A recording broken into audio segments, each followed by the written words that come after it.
Video में हम लोग देखने वाले हैं बिहार जनगणना 2011 के अनुसार एमसीक्यू, ठीक ना। और पिछला वीडियो अगर देखे होंगे तो उसमें डिटेल हम बताए थे और उसी से रिलेटेड ये क्वेश्चन आपका इसमें है। ओके, फर्स्ट क्वेश्चन आपके समक्ष है कि जनसंख्या की प्राकृतिक वृद्धि का अंतर क्या है। जनसंख्या की प्राकृतिक वृद्धि का अंतर क्या है? तो प्राकृतिक वृद्धि का अंतर क्या कहलाता है, किसको कहेंगे? जन्म दर और मृत्यु दर, जन्म दर और मृत्यु दर के अंतर को ही प्राकृतिक वृद्धि कहेंगे। जनसंख्या का प्राकृतिक वृद्धि, जैसे मान लीजिए कितना जन्म हुआ, मान लीजिए कि 2 लाख जन्म हुआ, 2 लाख जन्म हुआ और उसमें से मान लीजिए कि 50,000 मान लीजिए कि ओल्ड जो व्यक्ति है वो खत्म हो गया, चाहे ओल्ड वर्ड सब मिला करके, तब ये वृद्धि प्राकृतिक वृद्धि की बात कहा जाए तो इसका अंतर निकाल दीजिएंगे, वही हमारा आ जाएगा, क्या आ जाएगा? ये जो आ जाएगा आपका 1.5 लाख, 1,50,000 जो आएगा, यही आपका क्या आ जाएगा? इसका मतलब कि प्राकृतिक वृद्धि, जनसंख्या का प्राकृतिक वृद्धि आ जाएगा। ओके, चलिए, आई होप समझ गए होंगे। ये पिछला एथी में था। जनगणना का महत्व सर्वप्रथम किस ईसा पूर्व भारत में, किसके ईसा पूर्व भारत में किसके शासन काल में समझाया गया था? तो ये आपको पता है कि सम्राट चंद्रगुप्त मौर्य के शासन काल में इस चीज को बताया गया था, ठीक है ना। Option number see it is right answer हो जाएगा। औपनिवेशिक अंग्रेजी सरकार 1861 में जनगणना कार्य क्यों करवाना चाहती थी? तो क्यों करवाना चाहती थी, उसका लक्ष्य क्या था? भारतीय समाज में पहले से जो विद्यमान विभाजन था उसको जीवित रखना चाहती थी, इसलिए वो जनगणना करवाना चाहती थी। उसका मकसद यही था। फूट डालो एंड शासन करो की नीति कब अपनाएगा? जब मान लीजिए कि जनसंख्या का पता चलेगा तब ना, कि हिंदू कितना है, मुस्लिम कितना है, उसी आधार पर ना।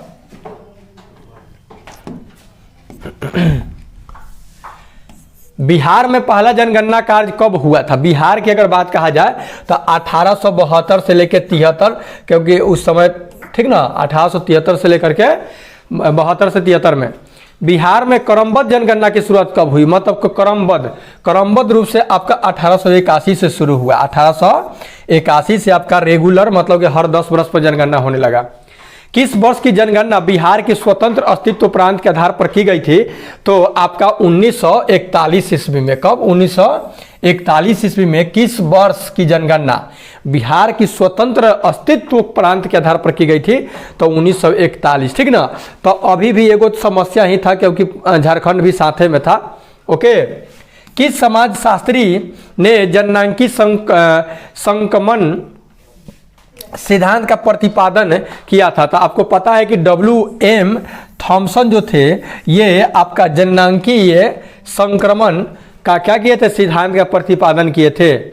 जनसंख्या वितरण को प्रभावित करने वाले कारक क्या है? जनसंख्या को प्रभावित करने वाले कारक क्या है? तो देखिए, कृषि योग्य भूमि भी है, सभ्यता की अवस्था, स्थानों की सुलभता, उपयुक्त सभी हो जाएगा। ये सभी जहाँ रहेगा वहाँ जनसंख्या ज़्यादा रहेगा, ठीक ना। जैसे बिहार है, तो बिहार में आपको पता है कि क्या है जी, समतल भूमि है और उर्वरक भूमि है, दियरा क्षेत्र है, जिसमें होता यह है कि यहाँ पे फसल वसल मतलब अनुकूल है, जैसा अनुकूल होगा वहाँ जनसंख्या ज़्यादा होगा। जनसंख्या वृद्धि की समस्या है, जनसंख्या जो वृद्धि हो रहा है उसका समस्या क्या होगा? तो बेरोजगारी, निम्न जीवन स्तर, कृषि संसाधनों की कमी, उपयुक्त सभी। अर्थात जब जनसंख्या बढ़ेगा तो हर सारा, अगर पृथ्वी पर कोई भी मतलब समझ लीजिए कि विपदा आपदा रहा है, उस सब के पीछे समझ लीजिए जनसंख्या ही है।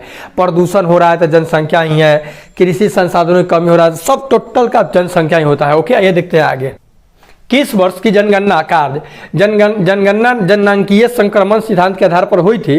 तो ये हुआ था आपका 1951 वाला में, ठीक ना। 1951 पंचवर्षीय योजना भी 1951 में ही लागू हुआ था, ठीक ना। उसी टाइम इसको भी।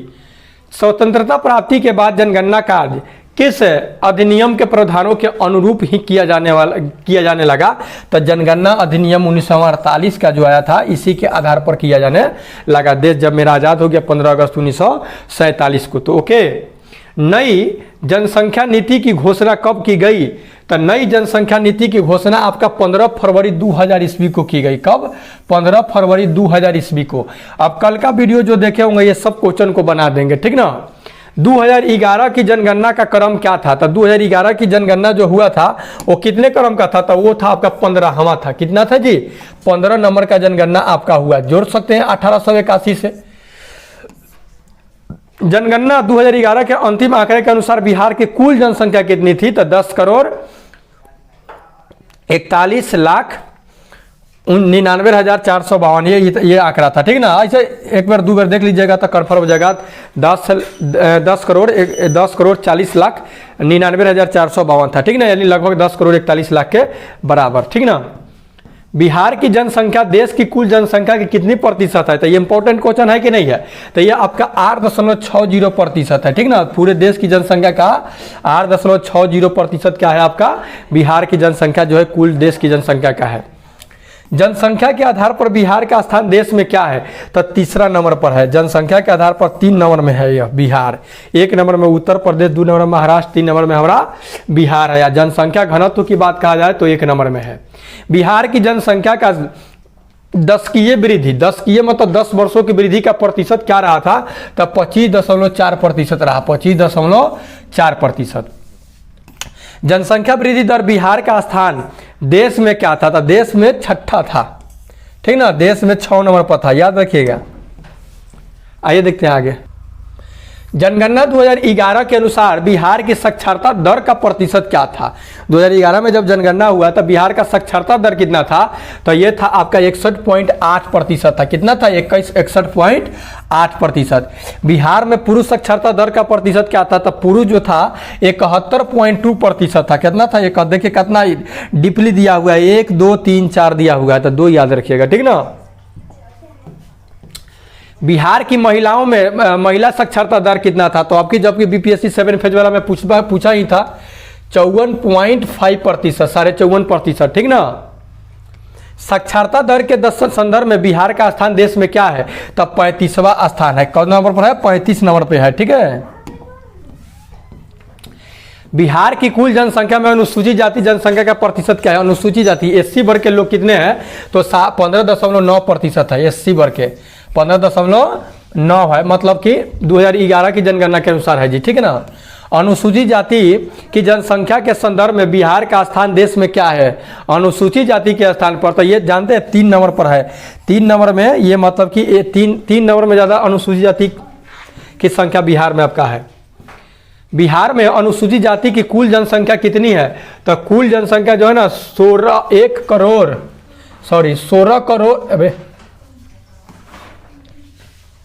1,65,67,325 है। 1,65,67,325 इतना जनसंख्या आपका शेड्यूल कास्ट के है। ठीक ना? बिहार की कुल जनसंख्या में अनुसूचित जनजाति एसटी वर्ग शेड्यूल ट्राइब के प्रतिशत कितना रहा? तो 1.3% है। कम है, गया वया में तनी ज़्यादा है। ओके? बिहार की कुल जनसंख्या का कितना प्रतिशत जनसंख्या ग्रामीण क्षेत्रों में निवास करती है? कितना जनसंख्या? तो 88.7% जो जनसंख्या है वो आपका क्या चीज में निवास करती है? गांवों में निवास करती है। बिहार की कुल जनसंख्या कितना प्रतिशत जनसंख्या नगरों में निवास करती है? तो नगर में कम है, 11.3% है। ठीक ना? अरे वही 100% में से 88.7 घटा दीजिए, जो आएगा सो आ जाएगा। एक याद रहेगा तो दोनों याद। नगरीय जनसंख्या के संदर्भ में बिहार का स्थान देश में क्या है? नगरीय जनसंख्या क्या था? तो सबसे ज्यादा अगर देखा जाए तो राजधानी में ज्यादा है, 12 नंबर पे है। कितना नंबर पे है जी? 12 नंबर पे है। बिहार का प्रति वर्ग किलोमीटर जनघनत्व क्या है? अब बताइए, 1 वर्ग किलोमीटर, 1 किलोमीटर लंबा, 1 किलोमीटर चौड़ा। ठीक ना? इसके अंदर में बिहार का तो सबसे ज्यादा जनघनत्व वाला देश है, राज्य है। तो यहाँ जानते हैं 1106 वर्ग किलोमीटर में, मतलब 1 वर्ग किलोमीटर में कितना? 1106 आदमी रहता है, इतना भरा है। जनगणना 2011 के अनुसार बिहार में जनघनत्व में कितनी प्रतिशत वृद्धि हुई? कितनी प्रतिशत की? ठीक ना? तो ये क्वेश्चन एक बेरा 225% दिया है। ठीक ना? इस पर थोड़ा डाउट है, चलिए कोई दिक्कत नहीं, देख लिया जाएगा एक बार। ग्रामीण जनघनत्व बिहार में क्या है? ग्रामीण जनघनत्व गांव में कितना जनघनत्व है? तो गांव में तो तनी ज़्यादा रहता है लोग, 1006 गो है। ठीक ना? 1006। नगरीय जनघनत्व बिहार में क्या है? तो नगरीय जो है वो तो बुझ लीजिए कि 5058 है, 5058 है। गांव में मतलब कि जनघनत्व मतलब जनसंख्या ज़्यादा है लेकिन जनघनत्व कम है। शहर में जनसंख्या कम है बिहार के थी मतलब गांव के अलावा, लेकिन जनघनत्व ज़्यादा है। अर्थात देखते हैं ना वहाँ धूर धूर का वैल्यू है। यहाँ लोग क्या करता है कि 5 कट्ठा में पलड़ा करके पूरा घर बनाता है, कोनो नक्शा वक्शा का नहीं। या वहाँ देखते हैं ना 10 धूर में 5 धूर में एकदम बिल्डिंग एकदम डिजाइन वाला बना देता है लोग। बाथरूम वाथरूम सब उसी में, बताइए। यहाँ खाली ज़मीन छेकता है लोग। अरे भैया आसमान खाली है तो आसमान में बनाइए ना, क्या दिक्कत है कि पूरा ज़मीन चारों ओर से एकदम पेड़ पौधा लगाइए, वाटिका हो जाएगा। अब बीच में एकदम घर कम दूर में और बाद ऊपर तक ले लीजिए। और ऊपर बनाने में तो फायदो रहता है, कम पैसा लगता है, नीचे तो ज़्यादा लगता है बीम एथी में टाई बीम में। बिहार में नगरीकरण का प्रतिशत क्या है? तो बिहार में नगरीकरण का प्रतिशत 11.3% है। बिहार का लिंगानुपात क्या है? अर्थात 1000 पुरुषों में महिलाओं की संख्या कितनी है? तो 918 गो है महिला। 1000 पर 918 क्या है? महिला है। बिहार में ग्रामीण लिंगानुपात क्या है? तो बिहार में ग्रामीण लिंगानुपात जो है ये तो ज़्यादा है, 921 है। सहारा में सब कम है, बताइए। शहर में ज़्यादा होना चाहिए क्योंकि शहर में लोग पढ़े लिखे लोग होते हैं, गांव में तो नहीं होते हैं, तो सोचना चाहिए। बिहार में नगरीय लिंगानुपात क्या है? तो बिहार में नगरीय लिंगानुपात 895 ही है, बताइए। बिहार में लिंगानुपात में वृद्धि मतलब वही 10 वृद्धि कितना प्रतिशत था, कितना बढ़ा? तो 1% की वृद्धि हुई है, ठीक है। लिंगानुपात में 10 परिवर्तन ग्रामीण क्षेत्रों में क्या है? तो ग्रामीण क्षेत्रों में 5 है, ठीक ना। लिंगानुपात में 10 परिवर्तन नगरीय क्षेत्रों में कितना है? तो नगरीय क्षेत्र में कितना है जी? 28 है। कितना है जी? 28 है। ओके, आइए देखते हैं आगे। अनुसूचित जाति में 10 वृद्धि दर कितना है? अनुसूचित जाति के तो 27%, ठीक ना। 1 लाख या अधिक जनसंख्या वाले शहरों की संख्या बिहार में कितनी है? ये इंपॉर्टेंट है, 1 लाख से अधिक, ठीक ना। तो जानते हैं 26 गो है। टोटल कौगो है? 26 गो जो आपका 1 लाख या इससे अधिक जनसंख्या वाला शहर है। पटना, मुजफ्फरपुर, छपरा भी है। स्वतंत्रता प्राप्ति के बाद किस अंतराल में बिहार की जनसंख्या में तीव्र गति से वृद्धि हुई है? तो जानते हैं 51 से लेकर 91 तकले में खूब वृद्धि हुआ था। बिहार का सर्वाधिक जनसंख्या वाला नगर कौन है? तो सबको जानता है कि भाई बिहार की राजधानी जो पटना है उसमें सबसे ज्यादा जनसंख्या है। बिहार का कौन सा जिला सर्वाधिक साक्षर है? तो सर्वाधिक साक्षर की अगर बात कहा जाए तो रोहतास जो जिला है ये सर्वाधिक आपका साक्षर जिला है। बात समझे? रोहतास सबसे साक्षर जिला है।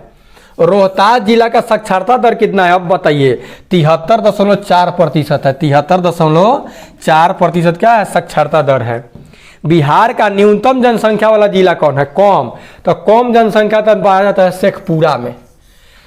अनुकूल नहीं है दशा वहाँ। बिहार का न्यूनतम साक्षरता वाला जिला कौन है? तो पूर्णिया है।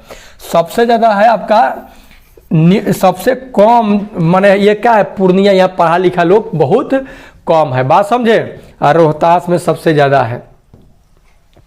बिहार का सर्वाधिक जनघनत्व वाला जिला कौन है? तो वही बात है, जनघनत्व अगर देखा जाए तो अब मत कह दीजिए क्या कि जिला के थी पटना मत कह दीजिएगा, ठीक ना। सबसे ज़्यादा जनघनत्व आपका शिवहर में है। शिवहर सर्वाधिक जनघनत्व वाला मतलब कि यहाँ पे ज़्यादा लोग मतलब कि 1 वर्ग किलोमीटर में बहुत सारा लोग भरा हुआ है, ठीक ना। आइए देखते हैं आगे। बिहार का न्यूनतम जनघनत्व वाला जिला कौन है? तो कम जनघनत्व वाला जो है कैमूर है। कौन है जी? कैमूर। सबसे कम जनघनत्व मतलब फाका फाका लोग है। बिहार का सर्वाधिक लिंगानुपात वाला जिला कौन है? सबसे ज़्यादा लिंगानुपात ये गोपालगंज, ठीक ना। 1000 कुछ है यहाँ पे, 1000 कुछ आपका है, बता दे रहे हैं आपको। 876 मतलब बिहार का न्यूनतम लिंगानुपात जिला जो है 876, 1000 पर 876 ही क्या है आपका महिला है। और सर्वाधिक लिंगानुपात वाला जिला जो है वो गोपालगंज है। और वो कितना है? गोपालगंज में जो जानते हैं कितना है? ये 1021, 1000 पुरुष पर 1021 महिला है। और यहाँ पे बहुत कम है, ठीक ना। बिहार के किस जिले में सबसे अधिक अनुसूचित जाति की संख्या? सबसे ज़्यादा अनुसूचित जाति जो है ना वो आपका गया में है। एससी वर्ग के लोग जो ज़्यादा है आपका गया जिला में। बिहार के किस जिले में अनुसूचित जाति की जनसंख्या कम है? तो सबसे कम शिवहर में है, तो यहाँ तो जनघनत्व भी कम है, तो यहाँ SC वर्ग के लोग भी कम है। बिहार के किस जिले में सर्वाधिक नगरीकरण हुआ है? तो सर्वाधिक नगरीकरण तो आपका राजधानी है पटना, सब कोई चाहता है, सबका हॉबी है कि भाई हम राजधानी में रहे, सब चीज़ है, हॉल है, मॉल है। बिहार के किस जिले में सबसे कम नगरीकरण हुआ है? तो समस्तीपुर में सबसे कम नगरीकरण हुआ है, पटना में सबसे ज़्यादा नगरीकरण हुआ है। पटना शहर में बिहार की कुल शहरी आबादी का कितना प्रतिशत हिस्सा निवास करता है? तो जान लीजिए 43.48% जो है निवास करती है पूरे बिहार का पटना में जाकर के। विद्यार्थी है तो इतना ने जाकर के पढ़ाई करता है कि अलग बात है, लेकिन वहाँ निवास करने की बात कर रहा है मकान बना करके, ठीक ना। तो 43.48% हो गया। तो ठीक है, तो ये था आपका 57 क्वेश्चन जो कि कल जो बताए थे उसी से रिलेटेड क्वेश्चन था। तो आपको वीडियो फिलहाल कैसा लगा कमेंट बॉक्स में जवाब दीजिए। मिलते हैं नेक्स्ट वीडियो, तब तक टेक केयर, गुड बाय।